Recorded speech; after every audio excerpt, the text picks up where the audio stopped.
Walker, thank you so much for coming on the show today. Please take a minute and introduce yourself and tell us a little bit about the work that you do. Absolutely. Hi, John. First of all, thank you so much for inviting me to be a guest on your podcast. I feel extremely honored to be able to do so. My name, as you mentioned, is Dr. Kristal Walker. I am currently the Vice President of Employee Wellbeing for a company called Sweetwater Sound. We are the number one retailer in music instrument retail sales. So we sell all things music for musicians who would like to make music, to perform their music. We also sell content creation, equipment, and all those fun things. So all of the tools that you use to put together this amazing podcast, that's what we do for a living. You saw those. I might have to reach out for some tips here later, right? Absolutely, absolutely. So that's what I do. I've been in the role now. December this year will make 5 years. Moved originally from Los Angeles, California. Lived in Las Vegas for a short stint back in November of 2019, and got a call from one of the recruiters at Sweetwater to have a very informal conversation about this role. And one informal conversation led to, can you take an assessment? And that conversation led to, hey, can you talk to our chief people and culture officer? And that led to, hey, can you meet with our founders? And long story short, about literally all this happened in about a week. I found myself relocating from Las Vegas, Nevada to Fort Wayne, Indiana to serve as the company's inaugural Vice President of Employee Wellbeing. Wow, what a wonderful story. Now, uh, uh, do you have to be a musician to work at Sweetwater? No, you do not, but we do consider Sweetwater as, we describe it as the Disneyland for musicians. So Okay. actually visit the campus, it's like no other. It's not like your typical or your average music instrument retail store. We not only do we have our flagship store, actually our only brick and mortar location where you can actually go in and purchase equipment there. We actually have an e-commerce model, so most of Okay. everything that we sell online. But you walk into our campus, you are instantly um, experiencing the focus that we have on our customers overall, and that's both our internal and our external customers. We have a spa on site. We have a fitness center on site, a medical clinic on site. We have racquetball clubs and all sorts of things to make sure that we create a well-balanced experience for our customers, and both again, our customers being internal and external customers. So the internal customers, like employees, is that how like but it sounds like more of a servant leadership model, treating them like what they need, serving their needs, no, not command and control. I love it. And with all those amenities, it sounds like a very easy place to have well-being. But I'm curious, like, what are the challenges that your customers or internal customers are facing that impact their well-being? Well, just by nature, and I think what's made us successful over the last 40 plus years that we've been in existence is that we have always put the customer first. That being said, we like to be the first to market when it comes to certain products and services that we deliver.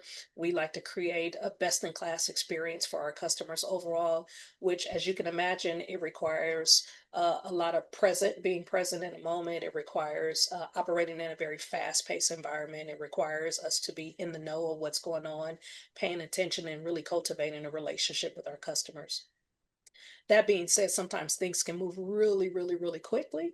And when you think about operating in a very high performing organization all the time, where that really is the norm, and we're doing whatever we can to service our customers and providing the most impactful customer experience, sometimes that energy could be met with perhaps a little bit of exhaustion. Mm. We do have a lot of employees who relocate from their original place of residence over to our headquarter location in Fort Wayne, Indiana. And so sometimes there's employees who may miss family, or they're trying to acclimate into this new culture, into this new experience. And all of those things, in addition to just life itself. So you got, people who may have had pre-existing health conditions, for example, Mhm. or they find themselves in a situation where now their health is being impacted, or we actually have a pretty holistic approach to employee well-being, where we consider the whole person as a part of our experience. And because of that, we're always leaning into what is the experience of the employee so that we can be able to make sure that we have resources that are organic and in alignment with their experiences. That's wonderful. So, I'm familiar with like employee engagement surveys, right? And things that are in place to get some metrics and measurements around this. But in my experience, those are always like a lagging indicator, right? It's like they're either once a quarter, it may be like the mood you're in that day impacts the score versus what's actually happening, in the day to day. Like, how do you know?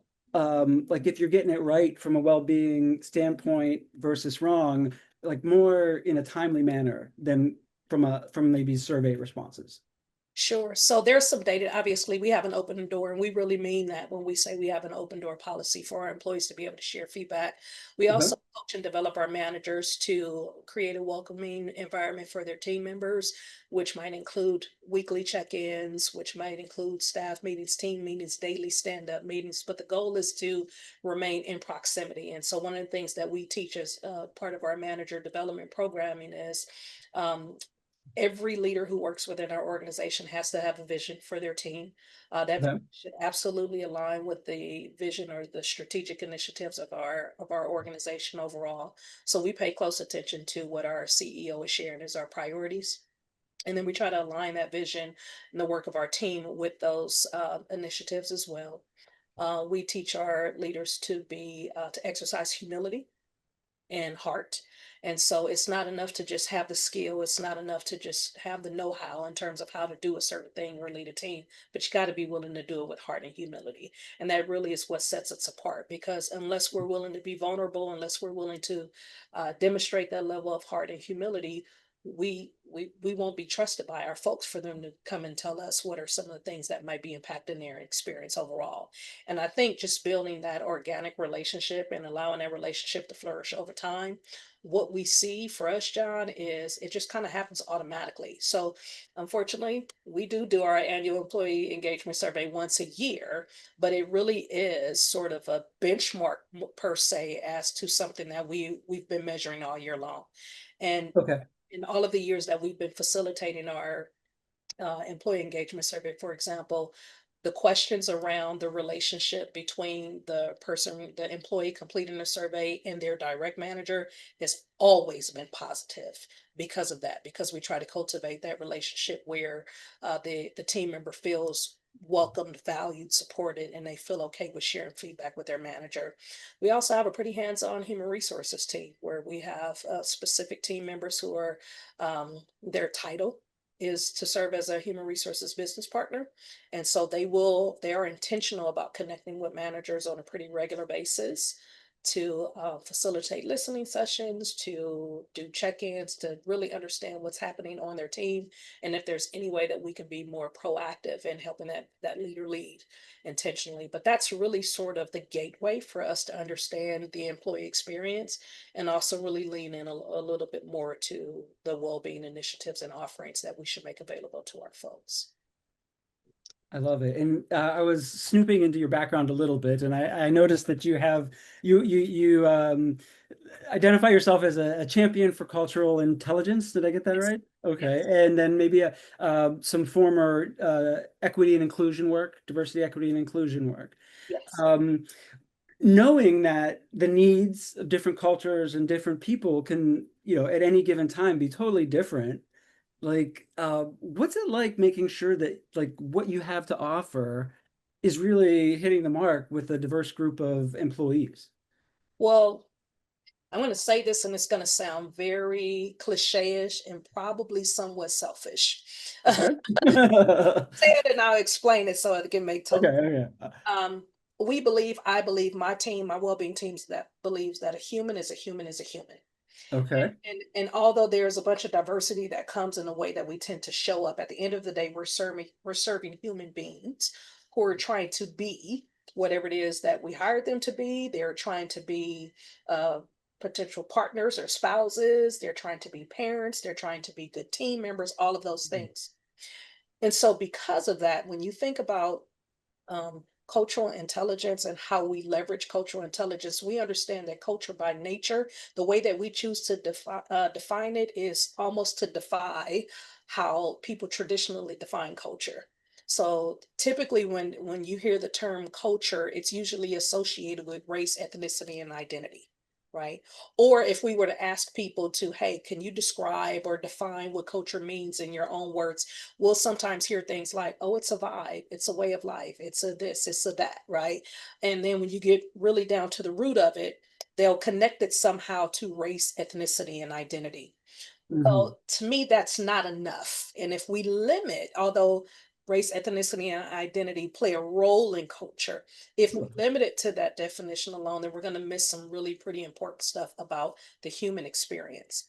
And so for us at Sweetwater, we've chose to go back to the very basics in terms of how we define culture. And that is, it's an umbrella term that's used to describe a way of life for a group of people who share similar interests. Okay.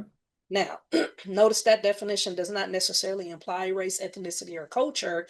It really is sort of all inclusive, just by definition. And the example that I like to use is, especially if I'm facilitating this conversation with a group of leaders or a group of individuals, I say something like, hey, based on this definition, let's use this as our working definition of culture. And now I have another question. How many of you in the room are taco lovers? You would consider yourself, hey, I love tacos. I can eat a taco almost every day of the week. John, believe it or not, usually when I ask that question, almost every hand in the room is raised. Yeah. And so here's the connection piece. Based on what you just did in real time, and based on how I just described culture, a way of life for a group of people who share similar interests, right? We could be considered a culture of taco lovers. I love it. And people are like, oh my God, that's so cool. I never would have thought about it like that. Well, but really when you think about it, and some may feel that's pretty comical, but it's the truth. And you can do that with almost any type of scenario. So we could be considered a group of taco lovers or culture of taco lovers, for example. And once I start getting into the minutia of how that really works out, now I've got subcultures that can even emerge out of that. So now not only do I have a culture of taco lovers, but I got some who prefer hard shell versus soft shell. And I got some who prefer steak versus chicken and veggie versus, all of the things. Like we can unpack that almost to no end. Well, the same applies when you think about how people show up. Even in homogenous work groups, there's still a variety of culture that exists within Mm. working groups.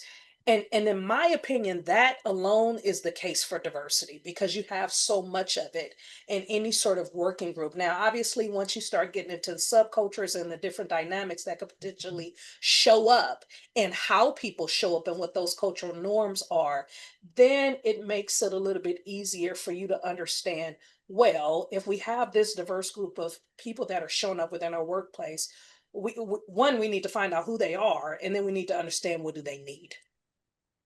And based on the answers to those two questions, it makes it a little bit easier for us to at least begin to craft a well-being experience that is suitable for our culture. I'll give you another example. So Yeah. I took this role. We had a lot of vendors, obviously, as you know, post 2020, people were reaching out, hey, we got this well-being initiative. It was the thing to do. And so we had a lot of vendors reaching out saying, hey, we have this tool, we have this platform. We love to be able to sell you a custom off-the-shelf solution to employee well-being. Yep. That doesn't always work. You know why? Because we're dealing with people who are not off the shelf people. They have all of these cultural experiences. And so for us, it really was an opportunity for us to lean in and ask that question: who's here? What do they need? And how can we serve? Mm. And that's really the root of how we came up with our 5 phase approach to well being. We focus on mental health, physical health, financial health, social health, and professional health. I think sometimes the first three may be a little bit obvious. Obviously, you want to make sure that everyone is in the right headspace when they show up to do a job.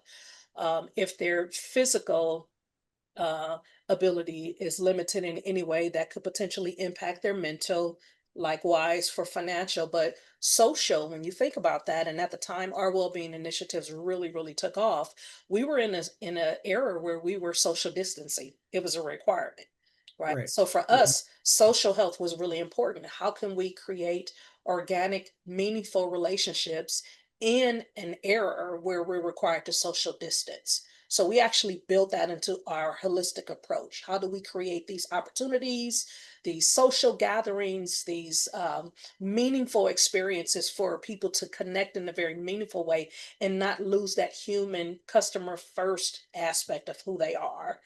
And then professional health, right? How do we create resources where our team members can continue to learn, grow, and develop and still be fruitful in the roles that they do so that they can bring their A game to whatever it is that we're asking them to do within the company? And that's really our holistic approach to well-being. Mm. I love it. I absolutely love it. And it sounds great. Mhm, In implementation, mhm. right? And I love finding commonalities because so oftentimes if I see a difference, and I've never seen that, sometimes like the natural thing is to view that as a threat until otherwise proven, that there's trust there, or whatever it may be, or that we're like that. And if we could all find that commonality like right off the bat, everything would be great. But when you have new managers, or you have people who maybe grew up around just their family, their neighborhood, and it wasn't that diverse, right? Or and they come to work and they're interacting with a whole bunch of people. You mentioned teaching humility and kind of finding that commonality. But how do you approach that? I mean, if you I don't want to No, we can give absolutely. away your secret sauce or anything, but how do you teach humility, especially if maybe the behavior sits in a blind spot, like the impact that someone's having, they don't, they're trying to do their best, they're trying to be nice to everybody, but maybe it's not hitting that way. When Yeah. that comes up, how do you, I don't know, like get everyone on board to kind of get to that ideal kind of that you're describing? Sure. Well, the first thing I do to reassure any stakeholder that I'm working with is to let them know, hey, this is a movement, not a moment. It's not something Okay. that happened overnight, right? You have people who have been thinking and showing up and have these cultural default settings, if you will, that they've been operating by for a very, very, very long time. So we can't assume that in a workplace, all of a sudden those switches are going to turn off or on at our command. Now, the advantage that we have with the professional work environment is that we can set processes in place, we can create policy around certain things. But here is where cultural intelligence have really worked well for us.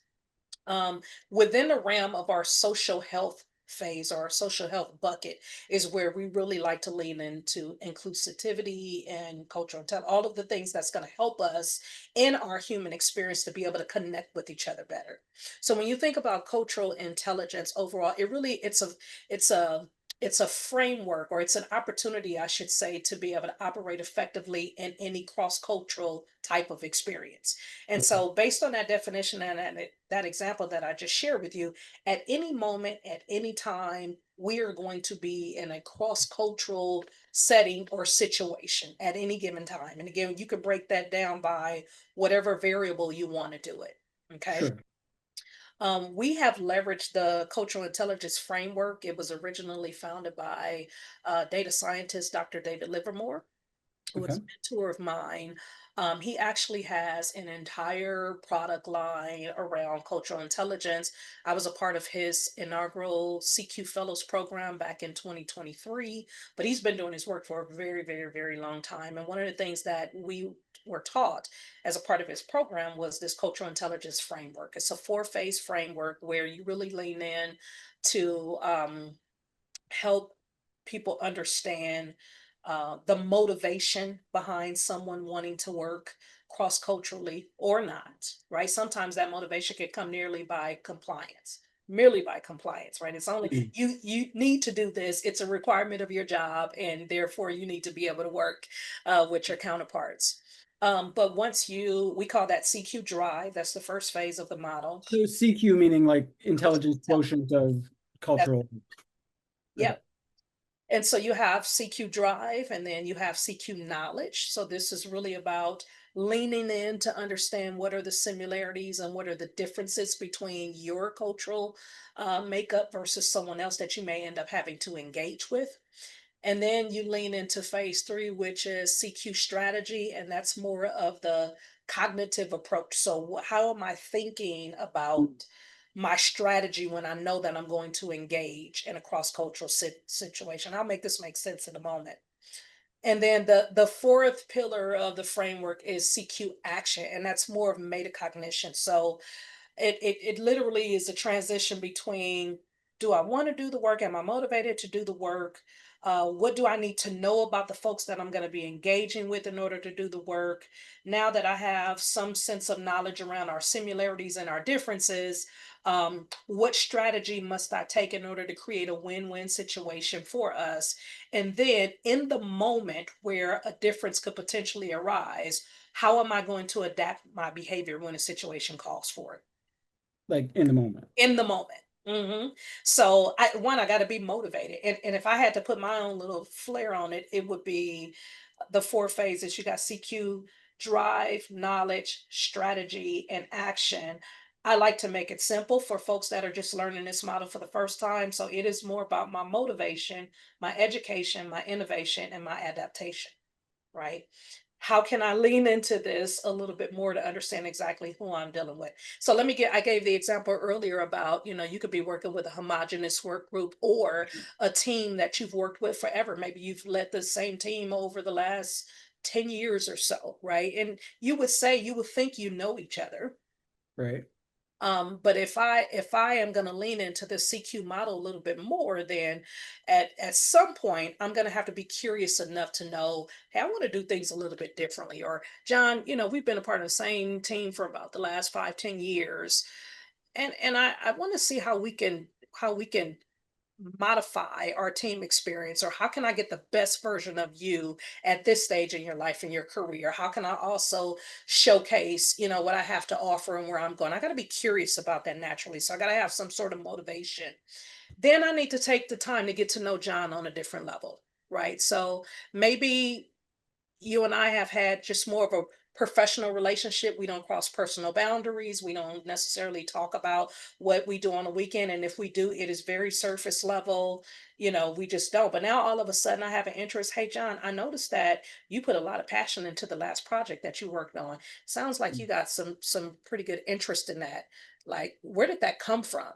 Now I'm a little bit more curious and I'm inquisitive and I want to know, and I'm seeking to learn, not in a creepy way obviously, but I want to learn more about you and your motivation, your inspiration for that. So that's my knowledge lens where Am I hard shell or am I soft shell? yeah. Kind of. You're right. Right. Why? And why, right? Exactly. All right. All right. A little bit more why. And now that I know that information, during that exchange, I might be also willing to share a little bit more about you, right? Because there's a lot that happens as you're getting to know someone. Oftentimes, our own biases are exposed as we're getting to know someone, right? And Oh so, yeah. what I learned in my DEI work is, if you're going to ask someone to do bias training, you should have a little bit more context around it as opposed to just asking them to do bias training to check a box. No, we do bias training because we're leveraging the CQ model. And when it comes to exploring our similarities and our differences, some biases that I may not even know that I've had Right. may show up. Now I got to address that. Now, when you tell me to take some bias training, it makes sense because I'm trying to leverage my CQ knowledge in that context. You following me? I am. I am.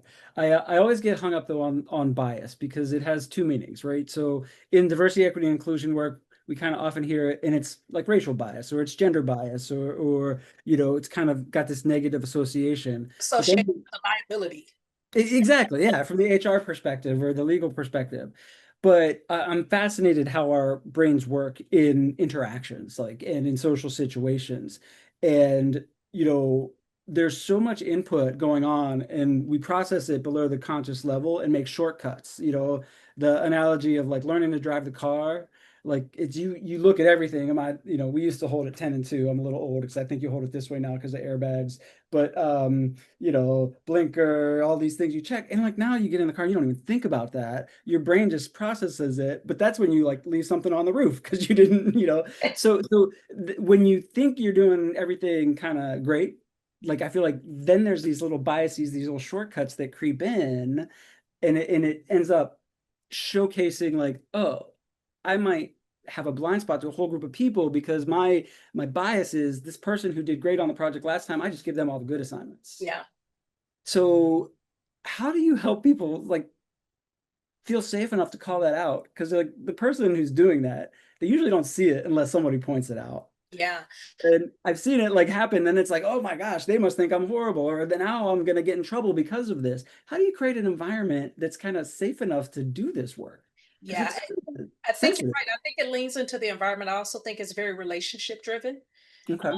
I'll give you an example. I think it's relationship and reputation driven, right? So if you are a person who operates in integrity, Hmm. you really intentionally set out to do the right thing. You may miss the mark every now and again, but there's nothing about what you do that comes across as malicious in any nature. I think people can sense that, and people can sense when you aren't operating within integrity, right? So I think your reputation has something to do with that. How safe people feel. We know psychological safety is always connected to how people are willing to open up or not. And so I Right. think when you think about calling out those biases, I'll give you a very, very real example. And I'm going to share this example in a way that it does not call someone out for Sure. something very intentional, because I really don't think it was intentional at all. I saw a post on LinkedIn last week, and it was someone in a L&D industry conveying a message around the process for how training is designed. And the heart of the message of what they were trying to say made absolute sense. I've been living in the learning and development space for at least 21 years now, so everything that they were saying made sense.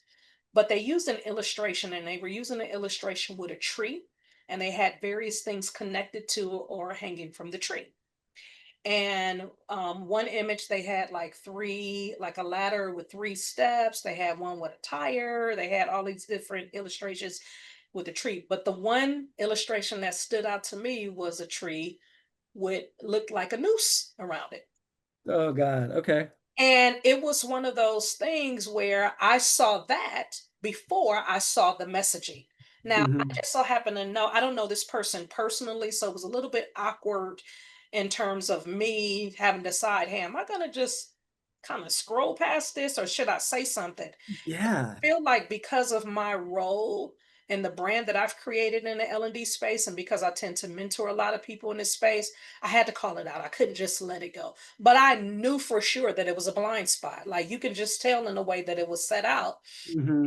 And I inboxed the person and I said, hey, I don't usually respond to people's posts or provide feedback, but as a peer in this space, I just want to call out that this particular image can be triggering for a number of reasons.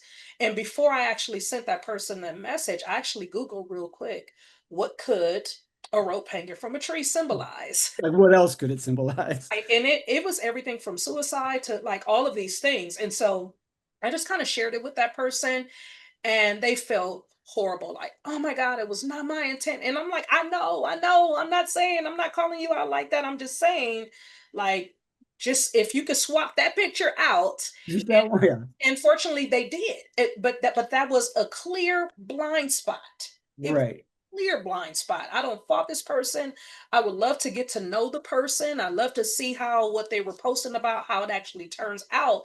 But it was an honest mistake. It was an honest, and in their mind, do you even call it a mistake? It was a misstep. I wouldn't have, that's not in my reality. I don't live in that world every day. I'm not And even now, think about yeah. it. Right. Right. But I'm grateful that you called it out so that I can fix it before it went up under any other level of scrutiny. And again, I wonder how many people actually saw that, or was it, did I see it through my Black experience in America?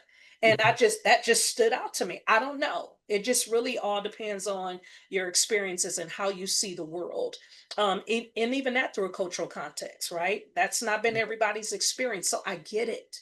Right. But And it sounds like, if you were to take that story, mhm, like the outcome could have been really bad, but it sounds like that calling out or calling in or, correcting, however you did that, it sounds like it actually potentially strengthened that relationship as well as help somebody like not step in the same type of, potential negative impact that they were I, having. I certainly hope so. Like I said, I don't know the person personally, but Sure. in this industry, we share the same space. And so one of the things that I was very clear on, like, even if they say, screw her, I'm going to keep it for Yeah. what it is because it's a pretty cool image. My concern was more so, hey, when you ask learners to be able to give you feedback on this experience and the design of the court, like, you could be potentially opening up yourself to God knows what. And so if I have an opportunity to call that out, I will want the same for me. If I had a lock out of place, like, can we just be real on this call?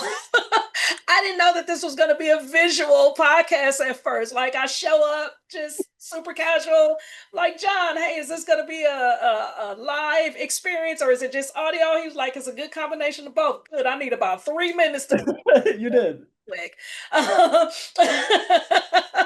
but it's that type of experience where Right. to me, and that's where the relationship, the reputation, all those Mm. kind of play a factor. Now, if I was a jerk, right, and I've learned, by the way, to take feedback even from jerks because even their approach may have been a little funky. There may have been some truth in what it is that they're saying. The goal, though, for me to get back to your original question is, I I think I would want to lean into to understand what is the message, what's the essence of that feedback that I'm getting, or, regardless of who's giving me that feedback, is there any truth to it? And so, Yeah. because I also realize that there are certain biases that people might consider healthy, right? You got a favorite basketball team, a favorite genre of music, you know? Yeah, like even biases, I think when you take the big kind of view that they were critical to our evolution and survival as a species, right? But they're wired to negativity. Like we see negative potential threats more than we see the non-threatening things. And that's by human design. But we have this other part of our brain that can realize that and be like, oh, you are just a black woman. You are not a threat. It's like you have a different lived experience. How do I, approach with curiosity and not that? Like that I think instance is at the essence of trying to catch and help people understand, like catch it there Yeah, instead of when you walk away and you're fuming or you think it was intentional and you don't have that check where you're like, hey, I don't think it was intentional, but that image, yeah, like you that's why I think that timely feedback and that connection it's so important. And I heard you didn't say it directly, but that giving grace, that positive kind of acknowledging it. And I think in roles like yours and in mine, like that's what you have to find. But yeah. it's a lot harder in just the day to day when you're not in a role where, hey, I'm kind of my reputation is to like educate and to bring the unseen into the visible so we can address it. A little harder for the day-to-day employees without that experience and background. That's exactly right. I like to lean into it, especially conversations around bias, because I think you hit the nail on the head. It's a very human experience. Mhm. When you think about what's actually happening, right? When you do get all into the neuroscience of bias and all that stuff, we don't have Love time it. for that today. I know. But one thing that I like to share with people is that I don't know that you can completely eliminate your biases. What I think you can do is you can interrupt them. And part of that happens the more you become aware of them and the more you allow yourself to be curious, that CQ Mhm. drive. I got to be motivated and exhibit a level of curiosity to even want to lean in. Then that's when I become more self aware of, like, I didn't even realize. I'll tell you, I said something, true story. I was taking our managers through some manager development training. And like I was the diversity person within a company. I was responsible for coming up with strategy and all those things. And I was trying to talk about the importance of being clear on directions that you provide.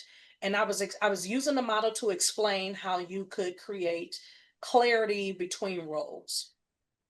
And I said, if you don't do this thing, then you can find yourself in a situation where you have too many chiefs and not enough Indians. Someone reached out to me exactly like, I can't believe the diversity person said that thing. And I'm like, what did I say? You said too many chiefs and not enough Indians. I'm like, I'm sorry. I apologize for that. I did. That's not the world that I live in all the day. It's been a natural cliche thing that we would say, Right. but I can absolutely see how that can come across as offensive. Thank you so much for bringing that to my attention.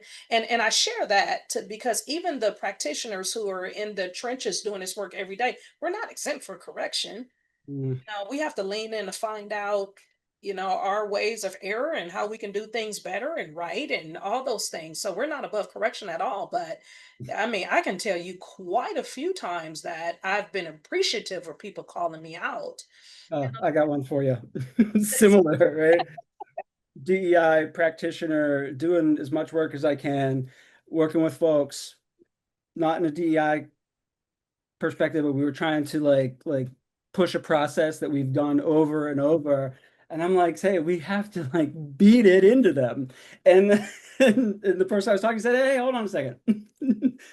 Let's just think about that for a second. And I was like, ah. no, And we had, I mean, and we are still good friends to this day. He knew it was just like, you say it, and as soon as you hear, oh, this, I'm like, ah. And I've never used that word, that phrase ever again, right? It's like, so and unpack it's that a little bit more, John, right? How would we know that that's even offensive? We don't know unless we've had the until, experience and right. someone's close to that. I had someone say, we were talking about weather, or this weather is so bipolar. Well, it just so happened that person that Uh, was sitting at the table with that condition, I wouldn't have known that. right. That person I shared with me or even felt safe enough to share. And I'm like, no, the weather is unusual. It is not what you Yeah, right. some of that stuff is just so second nature to us where if we aren't interrupted or if we aren't called out on some of those things, then yeah, we continue to make it very difficult for well-being. Yeah. I mean, and that's how we learn. And when it hurts and it's like there's that embarrassment, it's like that's how it like internally gets reinforced that you don't want to You do don't that do that again. again. Like that's how we learn. It's just those spaces are shrinking, they're harder to find, but I have like a warm place in my heart knowing that you're at the helm creating a space for this work in this manner. It just seems really wonderful. I wish you all the best in that. And thank you so much for your time and your insights. It's been really great hearing your stories and connecting with you today. Thank you so much. Thank you. I appreciate the invitation. Certainly. Thank you.